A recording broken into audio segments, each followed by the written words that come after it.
तो hello guys, कैसे हो आप सब। आज की इस वीडियो में हम बात करेंगे जुजुत्सु काइसन के एपिसोड 2 के बारे में।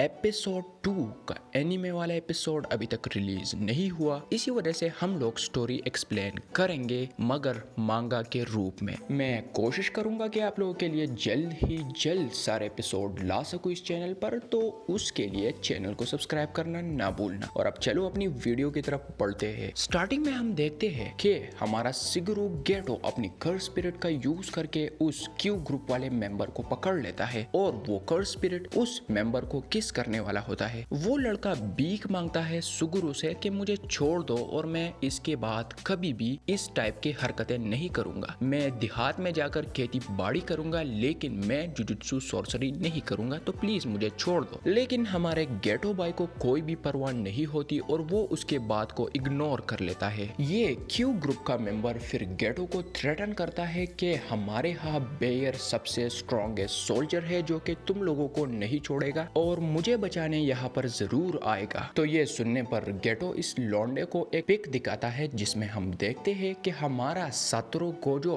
उस बेयर नाम के सोल्जर को डिफीट कर गया होता है। और इसी तरह क्यू ग्रुप के स्ट्रॉन्गेस्ट सोल्जर के डिफीट के बाद ये ग्रुप डिसबैंड हो जाती है। अगले पैनल्स में हम देखते हैं कि स्टार प्लाज्मा वेसल के ग्रुप का लीडर तोजी फुशिगुरु के पास जाता है जो कि हॉर्स की बैटिंग कर रहा था। उस ग्रुप का लीडर इसे बताता है कि हमने जो मनी तुम्हें दिया है वो गोजो को फाइंड करने के लिए है और तुम यहाँ पर उसे बैटिंग में लगा रहे हो। तो इस पर हमारा तोजी भाई बोलता है कि नहीं, ये सब मेरे प्लान का हिस्सा है जिसके जरिए मैं गोजो लोगों को अपनी जगह से बाहर निकालूंगा और उन पर फिर अटैक करूंगा। तो उस ग्रुप का लीडर कहता है कि मुझे समझ नहीं आ रहा तुम क्या सोच रहे हो, मगर जो कुछ भी हो मुझे गोजो का सिर चाहिए। और उसके बाद हम देखते हैं कि तोजी फुशिगुरु ने जो बेट लगाया था हॉर्सेस पर वो उस बेट को हार जाता है, यानी वो मनी लॉस कर लेता है। उस ग्रुप के लीडर ने जाने से पहले तोजी फुशिगुरु से एक क्वेश्चन किया और पूछा कि तुम्हारा बेटा मेगुमी अब कैसा है, जिस पर तोजी जवाब देता है कि कौन मेगुमी, मुझे तो इस नाम का कोई बंदा याद नहीं। सीन दोबारा से गोजो लोगों की तरफ शिफ्ट होता है जिसमें हम देखते हैं कि जो स्टार प्लाज्मा वेसल होती है मास्टर तेंजन के लिए, वो अवेक हो जाती है। उठने के बाद वो सीधा गोजो पर अटैक करती है क्योंकि वो समझ रही होती है कि यही वो लोग हैं जिन्होंने मुझ पर अटैक किया। वो डर जाती है, मगर बाद में उसकी केयर टेकर आती है और वो सारी सिचुएशन उसे एक्सप्लेन करा देती है। ये सब सुनने के बाद ये स्टार प्लाज्मा वेसल जिसका नाम रिको है, इन लोगों को अपनी और मास्टर टेंजन के बीच का कनेक्शन बताती है। थोड़ी देर बाद इस लड़की को याद आ जाता है कि मेरा तो स्कूल का टाइम है, तो इसी वजह से वो वहां से जाने लगती है। बाद में हम देखते हैं कि सातोरू गोजो और सुगुरु गेटो उसके स्कूल की तरफ जाते हैं उस लड़की को पिक करने के लिए। सातोरू पूछता है कि हम इस लड़की को जुजुत्सु हाई स्कूल पर क्यों नहीं ले जाते, वहां पर ये सेफ रहेगी। तो इनका मास्टर सातोरू को बोलता है कि ये लड़की मास्टर तेंजन के साथ मर्ज होने वाली है और उसके बाद इसके कोई भी याद नहीं बचेगी। इसी वजह से हमें चाहिए कि इस लड़की के इस आखिरी टाइम में इसको इसकी मर्जी के काम करने दे ताकि ये खुश रह सके। और वो स्टार प्लाज्मा वेसल रिको भी अपने इन लास्ट मोमेंट्स को खुशी से गुजार रही होती है। सुगुरु गेटो अपने सर्वेलियन कर्सेस को चेक करता है और फाइनली ये रियलाइज कर लेता है कि उनमें से 2 को उन लोगों ने खत्म कर दिया है। इस हादसे के बाद ये दोनों सीधा रिको की तरफ जाते हैं। उसके बाद हम 2 कर्स यूजर्स को देखते हैं जो कि रिको को ढूंढने के लिए आए होते हैं। अब ये लोग क्यों आए, क्योंकि हमारे तोजी फुशिगुरु ने रिको के हेड पर डार्क वेबसाइट में 30 मिलियन की बाउंटी रखी थी और ये कर्स यूजर उसी बाउंटी को ले जाने के लिए रिको के पास आए होते हैं। तोजी डंपलिंग के स्टैंड पर खाना खाते हुए ग्रुप के लीडर को फोन लगाता है और उसे बताता है कि मुझे मालूम हुआ कि स्टार प्लाज्मा वेसल की हिफाजत करने वाले सॉर्सरर्स जुजुत्सु हाई स्कूल पर वापस नहीं गए, तो इसीलिए बहुत सारे गुंडे उस बाउंटी को हासिल करने के लिए उस लड़की के पीछे जाएंगे। ये सुनने के बाद उस ग्रुप का लीडर तोजी को बताता है कि हमने जो $30 मिलियन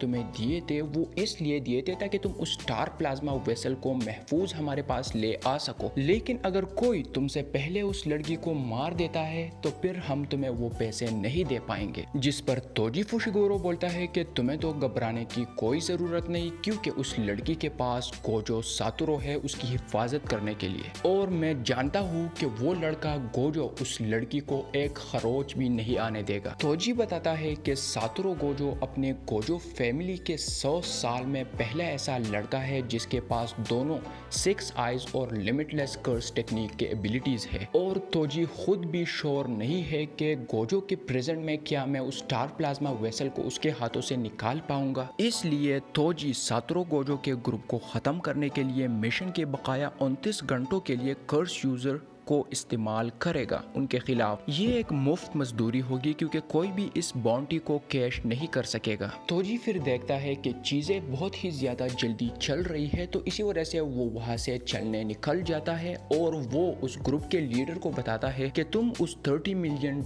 को बहुत ही जल्दी रेडी करो। इसके बाद हम देखते हैं कि गोजो, गेटो और उस लड़की की केयर टेकर उस लड़की रिको को ढूंढने के लिए निकलते हैं। वो केयर टेकर बताती है कि रिको मेरे ख्याल से म्यूजिक वाले डिपार्टमेंट में हो सकती है और या चैपल में हो सकती है, तो इसीलिए गेटो बोलता है कि मैं जो सॉर्सरर्स उस लड़की को ढूंढने के लिए आए हैं उनको हैंडल करता हूँ, और सातोरू गोजो और वो केयर टेकर उस लड़की रिको को ढूंढने के लिए जाते हैं। गोजो बोलता है कि मुझे उसे बिल्कुल अकेले नहीं छोड़ना चाहिए था, लेकिन वो केयर टेकर बोलती है कि तुम ऐसा नहीं कर पाते क्योंकि गर्ल्स स्कूल में लड़कों को अलाउड नहीं किया जाता। सुगुरो अलग होने के बाद सोच रहा होता है कि ये कर्स यूजर कहाँ से आए, क्योंकि हम लोगों ने तो क्यू ग्रुप को खत्म कर डाला था। क्या ये सब कुछ टाइम वेसल एसोसिएशन के काम है? और अगर वो लोग इसमें इन्वॉल्व है तो ये बहुत ही ज्यादा डेंजरस हो सकता है। सुगुरो फिर एक दालान के पीछे से मुड़ता है और एक बूढ़े आदमी का सामना करता है। वो बूढ़ा आदमी फौरन अपने आगे और पीछे शिगिगामी को समन्स करता है और गेटो के यूनिफॉर्म को भी रिकॉग्नाइज कर लेता है। गेटो ये जान जाता है कि इस बूढ़े आदमी ने मुझे पूरी तरह एनालाइज कर लिया और इस सिचुएशन को हैंडल करने के लिए इन शिगिगामी को समन कर दिया। वो बूढ़ा आदमी